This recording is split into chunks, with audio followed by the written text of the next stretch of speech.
네, 두 분과 함께하겠습니다. 노규덕 전 한반도 평화교섭본부장 모셨습니다. 어서 오세요. 안녕하십니까. 조영근 전 국방부 대북정책관 모셨고요. 어서 오세요. 네, 안녕하십니까. 우리가 좀 이게 우리하고도 직결되는 문제니까 먼저 복귀를 좀 해야 될 게 미일 정상회담. 네. 근데 일단 트럼프는 왜 갑자기 진주만 공습을 얘기를 했을까요?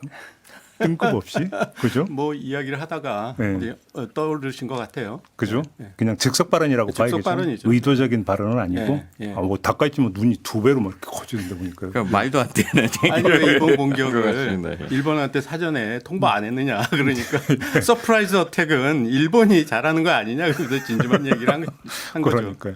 아무튼 근데 눈여겨봐야 되는 것은 트럼프가 닭가이시를 강하게 압박할 거라고 다들 예상을 했는데 호르무즈에 보내라고 네. 별로 없었어요. 뭐 이걸 어떻게 읽어야 되는 겁니까? 저는 그걸 보면서요. 네. 트럼프가 그 연합함대 구성을 제안한 후에 얼마나 사면초가 신세인가.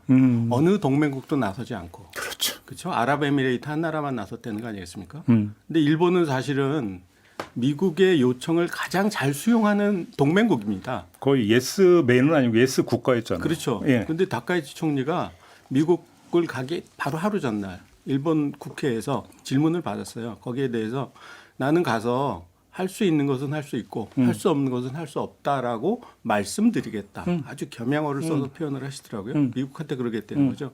그건 뭐냐면 국민들한테 공개적으로 약속을 하는 거예요. 난 안 하겠다라고 이번에 가서 말할 거야. 그렇죠. 그죠? 그러니까 후퇴할 수 없는 그 상황을 만들어 버린 거죠. 그러니까 그 이야기를 들은 트럼프, 야 이거 이 얘기 잘못 꺼내면 본전도 안 되겠다. 아, 본전은 못 건진다. 그렇죠. 거절 당하는 모양새가 나오면 안 되니까. 그렇죠. 그렇게 예, 보신 거예요. 예, 예. 그럼 트럼프는 접었다고 보세요? 완전히 접은 건 아니고요. 예. 모태기 외상이 예. 어저께인가 뭐 일본 TV에 나와서 정전이 되면 소해안 보낼 거다. 보낼 수 있다. 이런 이야기 했거든요. 정정이 되면 정전이 되면 어. 그래서 아마 할 수 있는 것은 할 수 있고 그 부분이 그거였을 겁니다. 그래요. 그래서 저는 이렇게 나토 회원국하고 결국 유럽하고의 갈등이 이제 그렇게 보여진다고 보여지는 겁니다. 결국은 계속해서 트럼프 행정부 2기 때 들어와서 유럽을 계속 공격했지 않습니까? 아시다시피 국가안보 전략에서는 뭐 유럽에서 문명을 소멸할 것이다. 그러니까 유럽과 나토 회원국은 계속 불만을 표출했는데 유일하게 한국하고 일본만 모범 동맹국이다. 우리 편이다 이렇게 얘기를 해왔던 겁니다. 그래서 이번에 해외 파병을 요청할 때도 당연히 트럼프 대통령 입장에서는 나토 회원국은 참여하지 않을 거다. 거기 프랑스하고 영국이 포함됐지만 바로 프랑스, 영국, 독일도 참전하지 않겠다라는 얘기를 했을 때 자기 편이 누구인가 이렇게 봤을 때는 모범 동맹국인 한국하고 일본인 겁니다. 근데 여기다 대고 막 압박을 세게 해버리면 결국 마지막에 자기네를 도와줄 수 있는 것은 한국하고 일본이라고 생각했을 것 같은데 그래서 나중에 한국 사랑한다. 뭐 한국하고 잘 지낸다 이런 얘기도 했던 걸로 보이고 왜 이렇게 부담이 더 커질까? 그러니까 그리고 두 번째는 이번에 730억 달러의 네. 제2 대미 투자. 우리가 사실 모범 동맹국이 됐던 것도 우리가 대미 투자 잘하겠다, 국방비 올리겠다 이런 모범 동맹국 때문에 그것 때문에 우리가 모범 동맹국이 됐던 부분이 있어서 아마 이 두 가지 요인이 비즈니스 관계에서는 또 돈을 주겠다고 하니 트럼프 입장에서는 세게 얘기하기는 좀 어렵지 않았을까 이렇게 보입니다. 오늘 아침에 지금 어떤 보도가 나왔냐면 위성락 안보실장이 미국에서 루비오 그 국무장관을 만날 예정이라는 지금 보도가 나왔습니다. 결국은 이 문제 협의하는 차원이라고 봐야 되겠죠? 그렇죠. 그렇게 예, 봐야 예, 되는 예, 거죠. 예. 그럼 우리는 어떻게 그러니까 지금 일본의 이제 경우를 끌어와서 우리가 이 일본의 경우를 어떻게 활용해서 전략을 어떻게 펴야 된다고 생각하세요? 저는 미국도 일본의 반응 정도를 우리한테 기대하지 않을까 그렇게 생각을 합니다. 그래요? 아니 그러면 지금 돈 더 내놓으라는 얘기가 되는 겁니까? 그런 건 아니고요. 예. 이제 이 군함 보내는 문제와 관련해서 예. 상황이 정전이 정리된 되면 다음에 참여할 수 있겠다.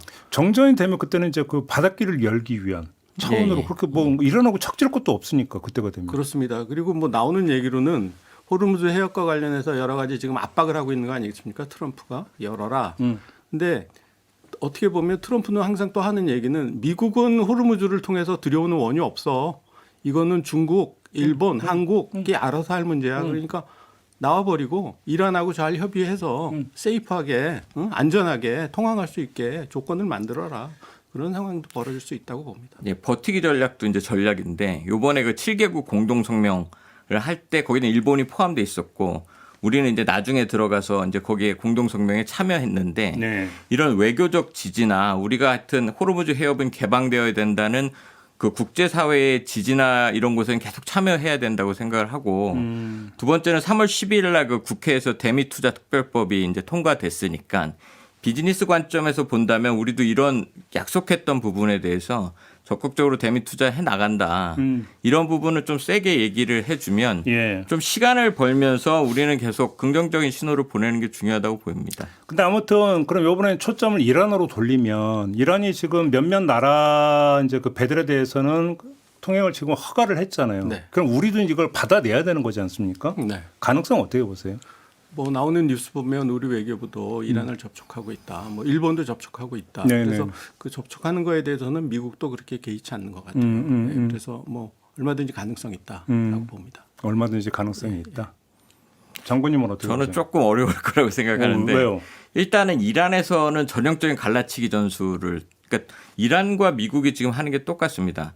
뭐 종전을 하겠다 미국에서는 그러나 우리는 군사력을 계속 투입하고 있고 이란은 나는 그 계속해서 호르무즈 해협을 개방할 거야 개방하고 있어 대신 위안화를 써 이렇게 갈라치기 전술을 하고 있는데 우리가 지금 이란 편에 쓸 수 있을까 이런 생각이 조금 들어서 지금이 이제 이란은 연합전선이 그 미국이 구성하는 연합전선을 사실 중국을 끌어들여서 중국하고 여러 나라의 연합전선을 구성하려는 그런 차원이라면 아직은 우리가 거기에 들어가서 이란하고 협상을 해갖고 거기에 참여하는 게 그렇게 쉽지는 않은 결정으로 보여집니다. 근데 미국을 향해서도 그렇고 이란을 향해서도 그렇고 우리는 일본 따라가면 되는 거 아닙니까? 아 그런 측면도 있고요. 네. 지금 유가가 급등하는 거를 트럼프 행정부는 우려하는 거지 않습니까? 그런 차원에서는 그 안에 있는 배들이 빠져나오는 것을 미국이 굳이 반대할 이유가 없습니다. 그렇죠. 그렇죠. 그렇죠. 네, 도움이 되는 거니까 유가에. 그래서 이거는 잘 협의를 하면 저는 성사 가능성이 있다. 근데 이제 만약에 이란하고 이제 협의를 해서 어떤 통행 허가를 받는 과정에서 니네 군함 보내면 안 돼. 그렇죠. 그 순간 그냥 가는 거야. 뭐 이렇게 얘기를 할 거 아닙니까? 이란은 당연히. 그죠. 근데 그러면 그게 또 이제 미국에서는 또 어떻게 받아들일 거에 생각에 문제는 남잖아요. 그런 것들은 예. 잘 이제 상황을 잘 정리를 해서 이제 해결을 하면 됩니다. 그런 거를 네. 하는 게 외교죠. 예. 뭐 이란이 우리나라도 좋아한다면서요. 그러니까 저 오늘 말씀드린 테헤란도 하고 대전국 90%. 근데 언제까지 이거 팔아먹어야 될지. 정말 지금 본부장님 말씀에 동의하는데 지금 적성국 국적이 아닌 선박에 대해서는 항행이 보장되어 있다라고 얘기하고 있기 때문에 이것이 적성국 국적을 안 갖고 있는 것도 중요한데 반대로 지금 미국이 갈라치기 하고 있는 이 부분도 있어서 굉장히 이게 쉽진 않겠다라는 생각이 듭니다. 아이고 미중 사이에 끼어서 뭐 하는 것도 참 힘든데. 그렇습니다. 이번에 미국하고 이란 사이에 끼어가지고. 그나저나 지금 트럼프가 48시간 시한 줬잖아요. 그렇죠. 예. 어디까지 만약에 그러니까 이란이 그때까지 뭐 안 한다면 어디까지 갈 거라고 보세요? 글쎄 지금 사실 지난주에만 해도 트럼프가 많이 오락가락했습니다.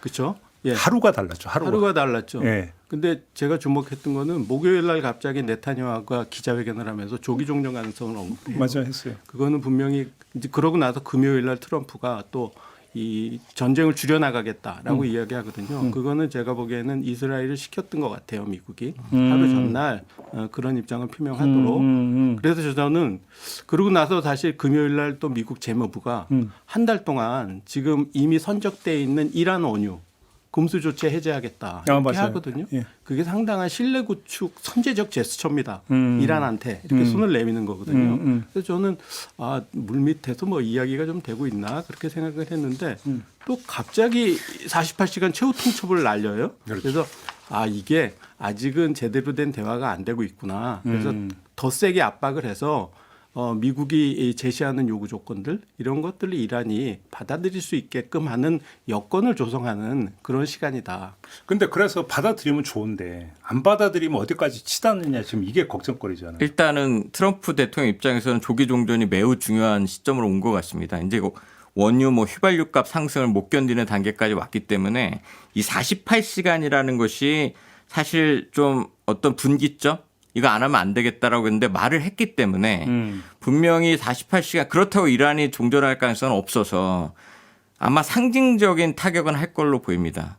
아 그래요? 예, 이걸 안 해버리면 이제 트럼프 대통령의 심리적 압박이나 군사적 압박이 안 먹힐 수 있기 때문에 반드시 제한적이지만 타격을 하고 또 뭔가를 걸 겁니다. 그러니까 이런 식으로 계속 단계적으로 상승시키면서 항복을 받아내는 전술을 좀 쓰고 있는 것으로 보이는데 생각보다 이란이 잘 버티고 있어서 그것이 어렵고 분명히 48시간이 지나면 타격은 안 하면 이제는 이제 트럼프 대통령 말이 공허해지는 상황은 안 되기 때문에 제한적 타격은 있을 거라고 보여집니다. 사실 발전소 타격은 에너지 인프라 타격하는 거거든요. 그건 민간 시설이 강해요, 성격이. 그래서 이게 국제법 위반 가능성이 있는 조치입니다. 예, 그럼에도 불구하고 저는 트럼프가 하겠다고 하면 뭐 그거는 뭐 군사용으로도 전기를 쓸 수 있는 거니까 그런 이유를 대서 타격 가능성이 있다고 봅니다. 타격 가능성이 있긴 있다. 본보기 삼아서. 본보기에서 예. 시범 삼아서. 네. 근데 이 와중에 미국 또 무기는 엄청 팔았다면서요. 그렇습니다. 근데 그게 뭐 무기판 액수가 뭐 200 몇십억 불 되더라고요. 근데 지금 전쟁 시작하고 나서 미국은 매일 뭐 9억 불 이상 쓰고 있고 그리고 최근엔 뭐 2천억 불 추가 예산을 요구할 거다 뭐 이러고 있잖아요. 그만큼 전비가 많이 들어가는 거 아니겠습니까? 그렇죠. 자기들이 쓰고 있는 전비에 비하면 10분의 1도 안 되는. 또 따지니까 그렇긴 하네. 예. 근데 이게 군사적으로 미사일하고 레이더를 지금 파는 건데 이게 아까 말씀드린 이제 갈라치기 전술을 이번에 저는 굉장히 좀 꽂혀서 이게 미국의 무기를 판다는 것은 미국의 전략기나 이런 거하고 통합됩니다. 그 레이더가 그렇지. 예, 자기 레이더하고 연결될 수 있기 이렇기 때문에 지금 파는 나라들이 뭐 사우디아라비아 뭐 이런 데다 팔 때 결국 지금 자기 쪽으로 끌어들이는 역할도 계속 해야 되는 걸로 보여집니다. 그래서 거기에 지금 팔고 있는 게 레이더, 뭐 미사일, 그다음에 이러한 방공 장비들을 팔고 있다는 것이 사실상 동맹으로 더 세게 묶을 수 있는 기제이기 때문에 그러한 것들을 계속 내서 군사 장비. 그리고 사실은 미국이 요새 주장하는 통합 억제. 그러니까 사실은 중동의 레이더로 이란을 감시할 수 있게 그렇게도 보여줄 수 있는 겁니다. 그러다 보니까 아주 적극적으로 자기네들 무기 체계를 넣고 있는 걸로 보입니다. 근데 지금 트럼프 입장에서는 최악의 시나리오가 이렇게 하다가 중간 선거에서 그렇죠. 의회 의석 분포가 바뀌어. 네. 그 순간에 지금 예를 들어서 이제 그 의회에서 나서 가지고 저 이란 전쟁은 과연 정당했는가부터 이제 따지고 들어가서 청문회 들어가면 네. 그냥 속칭 박살나는 거 아닙니까? 트럼프는 트럼프 입장에 최악의 시나리오. 그 지금 전조가 조 켄트 테러 지원국 국장 사임 이거로 보아야 되는 거 아닙니까? 어떻게 보세요? 글쎄 조 켄트 국장이 뭐 터커 칼슨 뭐 팟캐스트 이런 데 나가고 2시간씩 인터뷰를 하더라고요. 근데 제가 그걸 쭉 들어봤는데 이 사람이 역시 내부에 있었기 때문에 하는 이야기가 상당히 신빙성이 있습니다. 그 사람이 하는 뭐 일반인이 그런 얘기를 한다고 하면 좀 이상하게 들릴 수도 있는데 근데 그 하는 이야기 중에 보면 제대로 된 논의가 없이 이스라엘 말을 집중적으로 극소수의 사람들이 듣고 했다. 전쟁을 시작했다는 얘기거든요. 그러면서 이란의 뭐 임박한 위협 이것도 이스라엘 정보부가 자기들 국익에 맞게 만들어낸 그런 것이지 미국 정보계통에서는 그걸 확인할 방법이 없었다. 그래서 이거는 미국의 국익을 위한 전쟁이 아니고 이스라엘을 위한 전쟁이다. 이렇게 이야기를 하더라고요. 네네. 그러면서 왜 그렇게 했을까라고 자기가 생각을 해보면 물론 이스라엘의 어떤 로비 이런 것도 있지만 또 다른 이야기를 해요. 이 사람은. 뭔데요? 그게 뭐냐면 예. 이게 음모론적 시각이에요. 그런데 이 사람이 하는 이야기가 그 이스라엘이 배후에 있을 법한 불법적인 정보 수집 활동 이런 이야기를 하고요. 그러니까 예컨대 뭐 워싱턴 DC 내에다가 이 스마트폰 통화를 그 감청할 수 있는 쉽게 말하면 그럼 트럼프가 뭐 책을 잡혔다 이런 얘기인가요? 그런 거죠. 그리고 또 최근에는 예. 그 트럼프 대통령 앞에 이 보안이 설정된 구역에서 그 순번이 아닌 비번인 경찰관이 총을 소지한 채 나타나서 트럼프하고 악수를 한 적이 있대요. 오호. 이거 심각한 구멍이 난 거거든요. 그렇죠, 대통령 경우에. 근데 트럼프는 선거 기간 동안에 왜 암살 시도를 겪었던 경험도 있지 않습니까? 그래서 이런 어떤 심리적인 압박 이런 것까지를 이야기하더라고요. 근데 여하튼 이 사람이 하는 이야기가 상당한 그 신빙성을 갖춘 내부 인사의 이야기이기 때문에 제가 보기에는 미국 여론에 영향이 있을 수 있다. 그러니까 이제 우리가 지금까지 보도 나온 것은 트럼프가 이스라엘에 휘둘려 가지고 그러니까 전쟁을 그러니까 일으켰다라는 건데 근데 왜 휘둘렸느냐 부분에서 사실상 이스라엘한테 뭔가 약점 잡혔다. 이런 얘기까지 했다라는 거잖아요. 그러면 그렇죠. 요지는. 예, 예. 어휴, 예. 그래. 근데 이게 중요한 게 이제 그 켄트, 그러니까 조 켄트의 부인이 셰넌 켄트 여군 상사였습니다. 시리아에서 죽었다. 네, 시리아에서. 근데 그래서 조 켄트 이 사람이 대테러 센터 국장이 된 겁니다. 그 상징성 때문에. 그게 결론은 뭐였냐면 될 때 더 이상 외국 이런 무의미한 전쟁에는 참여하지 않는다. 이게 마가의 대표적인 고립주의의 상징적인 인물로 됐기 때문에 그렇죠. 이 사람이 그만둔다는 것은 사실 마가 입장에서는 미국의 우선주의가 개입주의하고 이제 충돌하는 그런 상징적인 모습으로 보여지는 게 하나 있고 두 번째는 지금 말씀하셨던 관료들이 그 게버드 국가정보국 국장이 지금 말씀하셨던 사실은 그게 아니었다. 그러니까 관료들이 진짜 사실이 무엇인가를 얘기하는 게 있는 겁니다. 그러니까 국민들은 이제 어떻게 받아들일 거냐면 이 전쟁에 지금 말씀하셨던 수렁 이걸 못 빠져나오겠구나. 이게 다 조작되고 지금 가장 대표적인 인물도 저걸 반대하는구나. 이렇게 되기 때문에 마가 그다음에 관료 국민까지 이어지게 되는 걸로 예. 보여집니다. 그리고 더 중요한 거는 그러면 켄트 국장을 지금 미 FBI가 기밀 유출로 지금 조사시키고 그렇다면서요. 터커 칼슨은 CIA가 똑같이 기밀 유출로 조사하고 있는 겁니다. 그러니까 이게 탄압적으로 또 가는 거죠. 그러니까 이제 말 그대로 입틀막 조사 이렇게 그렇죠. 보면 되는 네, 거죠. 그렇죠. 그러니까 정서는 당연히 여론은 나빠질 수뿐이 없는 상황. 이야. 그러면 이 약점을 잡힌 거라고 한다면 트럼프는 네타냐후 손아귀에 있는 거라고 봐야 되는 거죠. 그러니까 뭐 약점까지는 아니더라도 자기의 신변의 안전 예. 또 가족들도 많잖아요. 그렇죠. 그리고 거기에 또 비즈니스가 많잖아요. 그렇죠, 그렇죠. 그러니까 이런 이해관계, 이런 것들과 관련된 무엇인가 압박이 있을 수 있다. 이런 식으로 풀더라고요. 정리를 하면 지금 트럼프의 그 심리는 초조, 당황 이런 걸까요? 어떻게 보세요? 예, 빨리 끝내야 되는데 그렇죠. 이게 안 되는 거죠. 그러니까 뭐 지금같이 이제 시간을 건다는 건 굉장히 위험합니다. 48시간 그리고 만약에 정말 48시간 동안 항복 안 하면 그러면 또 우리 예. 유치원생을 했더니 그러면 48시간 반의 반, 그러니까 반의 반의 반. 그러니까 굉장히 공격을 안 할 수 없고 해야 되고 그렇다고 그 상황이 그 얘기가 해서 공격해서 끝나면 되는데 또 안 끝날 거기 때문에 그 말에 이제 신빙성도 없어지게 되는 상황이 돼서 굉장히 다급하고 이제 초조해지는 것에 사실 반증이죠. 사실상 미군은 출구 전략이 없는 것 같습니다. 그러니까요. 예, 군사 전략이 없는 거죠. 지금 그러니까요. 전쟁에 대해서. 그러니까 정권 전복도 못했고 예. 지금 뭐 핵 이제 불능화된 것이라고 좀 뭘 확인할 수 있는 방법도 없고, 그죠? 내세울 게 그렇습니다. 아무것도 없는 그렇습니다. 거죠. 예. 알겠습니다. 이 정도라고 오늘은 좀 북한 얘기도 좀 짚을 게 있어서 이란 문제는 이 정도로 정리를 하고요. 오늘 아침에 속보가 떴습니다. 북한에 인사가 있었습니다. 김정은 국무위원장은 재추대가 됐다고 그러고 최고인민회의 상임위원장 우리나라 치면 이제 국회의장이 되는 걸까요? 그렇죠. 네, 네. 이제 조용원 한때 실세로 이야기됐던 네. 그리고 우리가 잘 아는 리선권 네.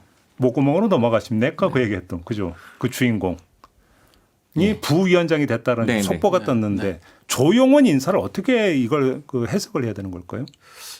제가 이 북한 업무를 쭉 하면서 항상 조용원이 김정은 위원장이 이제 그 지방 시찰할 때 옆에서 수첩들과 항상 아주 지근거리에서 이제 적던 측근 인사를 보였는데 이 사람이 무슨 조직비서 당에서 조직비서 이런 거 굉장히 인사 담당하고 이런 중요한 일을 이제 하는 인사였죠. 그러다가 뭐 최용해가 물러나면서 이제 세대 가리가 되면서 이 사람이 이제 더 중책으로 올라간 것 같고요. 네. 뭐 최근에 보면 옆에서 수첩 들고 뭐 메모하는 거 말고도 자기가 뭐 회의도 주재하고 또 뭐 질책도 하고 하는 장면도 나오는 걸로 봐서는 확실히 그 김정은을 제외한 사람들 중에서는 확실히 실세다 그렇게 평가가 됩니다.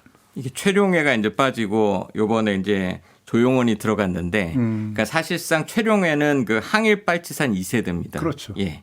그다음에 그러니까 지금 전에 있었던 그 상임위원들은 어떤 사람들이었냐면 그 김정일 시대의 선군 정치에서 이어왔던 사람들입니다. 그러니까 이 사람들을 전부 끊어낸 겁니다.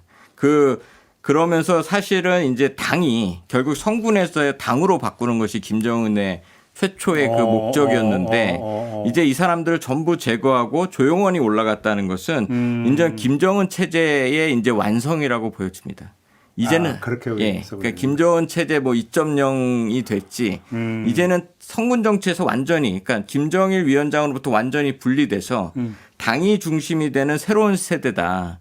이런 걸 한번 보여주려는 것 같고 지금 말씀하신 대로 조직 지도부장은 원래 당에서 최고의 실세였습니다. 그렇죠, 그렇죠. 그러니까 김정일이 있을 때 김정일 위원장이 조직 지도부장을 겸직한 적이 있었습니다.